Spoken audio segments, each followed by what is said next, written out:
the Chinese have denied visa to some Indian citizens, and that again is unacceptable.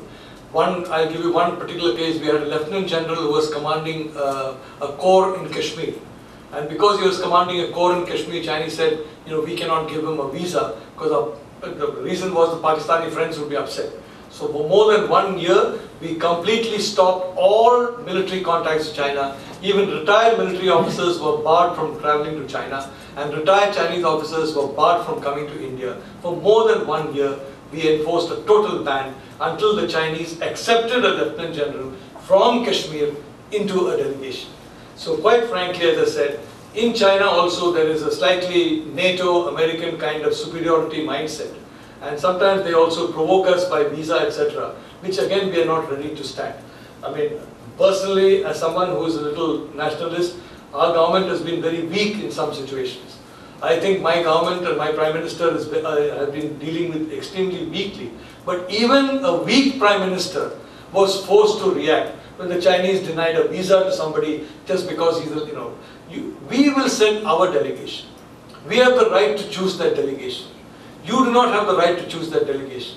And our delegation should get a visa completely from you. If you don't get a visa, none of us want to come to your country.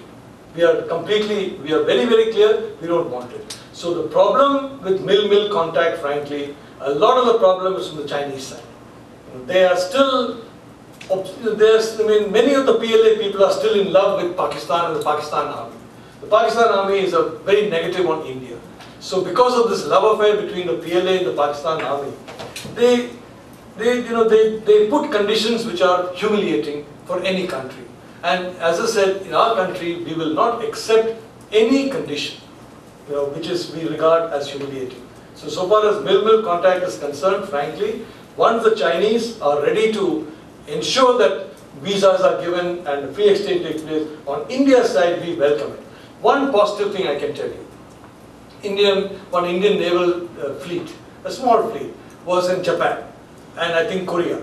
And they deliberately put China as a port of call to give a signal to the Chinese that we are not in Japan and Korea as an anti-China operation. We are friendly to you as well.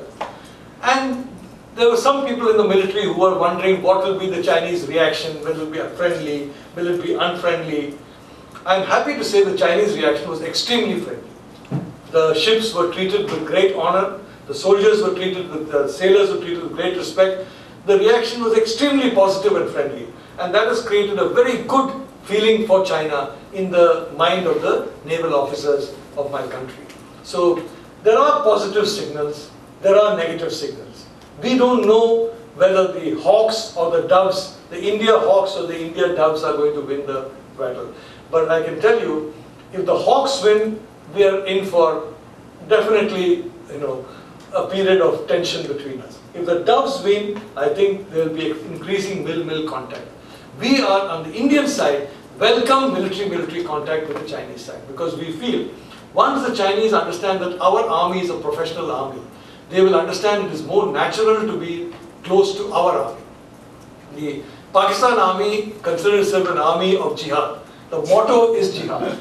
The official motto of the Pakistan army is jihad. They consider themselves to be better than politicians in running the country. They run and they do coups. The Chinese army is a professional army. It's an army controlled by the civilian population, like the Indian military is.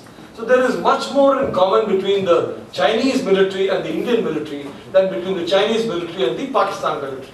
So we hope that more mil-mil contacts will take place. But issues like this visa, etc., are creating a problem. And if they get repeated, this problem is going to be quite severe.